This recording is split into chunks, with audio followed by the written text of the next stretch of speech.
ద్వారక సముద్రం మింగిన నగరం. కృష్ణుడి పాలనలో ద్వారక మహానగరం బంగారు రత్నాలతో వెలిగేది. కృష్ణుడు వైకుంఠానికి వెళ్ళిన తర్వాత సముద్రం ఒక్క రాత్రిలోనే నగరాన్ని మింగేసింది. పురాణం చెబుతుంది ఏంటి అంటే, సముద్రపు లోతుల్లో ఇవాళ కూడా ఆ నగరపు గోడలు, మందిరాలు ఉన్నాయి అని. శోణప్రస్థ బంగారు నగరం. ఈ నగరం మొత్తం బంగారంతో నిర్మించబడిందని విష్ణు పురాణం చెబుతుంది. అసురరాజు బాణాసురుని పాలనలో ఉండేది ఈ నగరం. విష్ణువు యుద్ధం తర్వాత నగరం భూమి లోపలికి మునిగిపోయింది. దాని ద్వారం కేవలం సూర్యగ్రహణం రోజు మాత్రమే తెరుచుకుంటుందని చెబుతారు. శకల రాజ్యం ఎడారిలో మట్టిపాలు. మహాభారత కాలంలో శకల అనే రాజ్యం గాలి తుఫానులతో, ఇసుక కొండలతో మట్టిపాలు అయ్యింది. కొందరు యాత్రికులు ఇంకా ఆ ఇసుకలలో మిగిలిన రాతి శిల్పాలను చూశామని చెబుతారు. కుశస్థలి సముద్రపు తీరపు ముత్యాల నగరం. సముద్ర తీరంలో ఉన్న ఈ రాజ్యం గోడలు ముత్యాలతో, శిఖరాలు శంఖాలతో అలంకరించబడ్డాయి. సముద్రపు పెను అలలతో క్షణాల్లో మునిగిపోయి ఇప్పుడు లోతుల్లో ముత్యాలు కొండలుగా ఉందట. త్రిపుర గగనంలో తేలిన నగరాలు.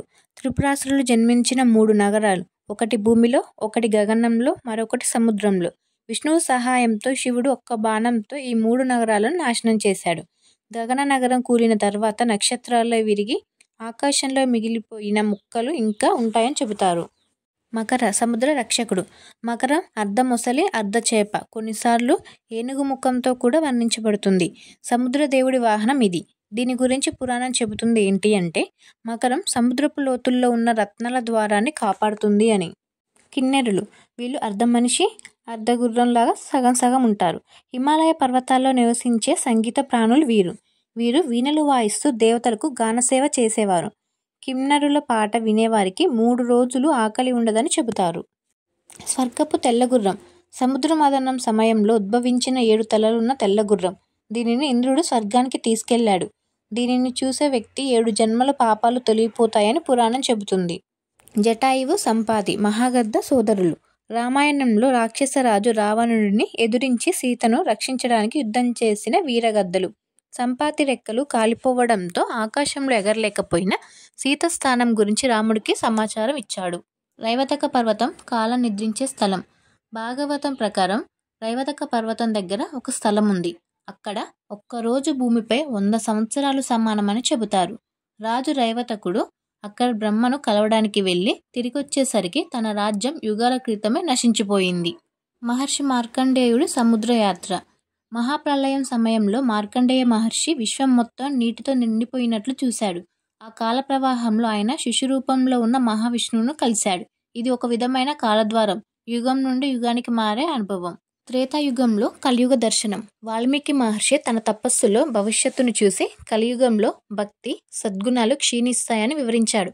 ఆయన వర్ణన నేటి పరిస్థితులకు దగ్గరగా ఉందని ఆశ్చర్యం కలుగుతుంది. యుగాంత దృశ్యం. సంజయుని దర్శనం. మహాభారతంలో సంజయుడు ధృతరాష్ట్రునికి యుద్ధం ప్రత్యక్షంగా చూపించడమే కాక భవిష్యత్తులో కురుక్షేత్ర ఫలితాన్ని కూడా తెలిపాడు. అతనికి దూరదృష్టి మాత్రమే కాక భవిష్యత్తు స్లైడ్లా ముందుగానే కనపడిందని చెబుతారు. వజ్రాయుధం ఇంద్రుని అజేయ ఆయుధం. ఋషి దధీచి తన అస్థిపంజరం ధర్మం కోసం ఇచ్చాడు. ఆ ఎముకలతో ఇంద్రుడు వజ్రాయుధం తయారు చేసి వృత్తాసురుణ్ణి సంహరించాడు. ఇది పిడుగుల శక్తితో పనిచేస్తుంది. ఆగ్నేయాస్త్రం. అగ్నిదేవుడు, అగ్ని ప్రవాహం. దీనిని వదిలితే ఆకాశం నుండి అగ్ని ప్రవాహం కురుస్తుంది. కేవలం వరుణాస్త్రం మాత్రమే దీన్ని ఆపగలదు. మహాభారతంలో కర్ణుడు, అర్జునుడు దీన్ని వినియోగించారు. శకద్వీపం అమృత భూమి.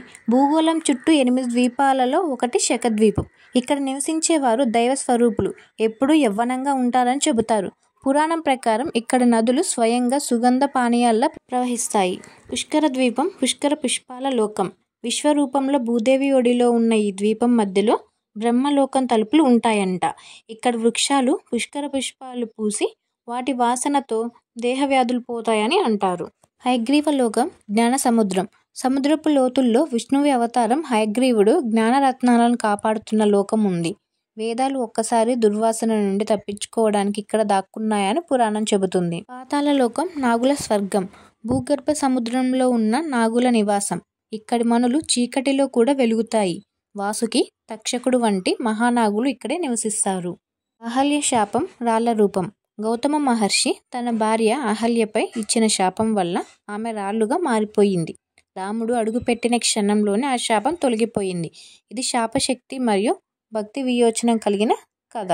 శకుంతల మర్చిపోవడం. దుర్వాస మహర్షి శకుంతలాదేవిని మర్చిపోవడం అనే శాపం ఇచ్చాడు. ఫలితంగా దుష్యంతుడు తన భార్యను గుర్తుపట్టలేదు.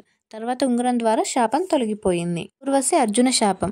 ఊర్వశి తన ప్రేమను తిరస్కరించిన అర్జునుడికి స్త్రీలా జీవించు అనే శాపం ఇచ్చింది. ఇది తర్వాత పాండవులకు వనవాసంలో దొరకకుండా రహస్య రక్షణగా మారింది. శరభ అవతారం. సింహం మరియు పక్షి కలయిక.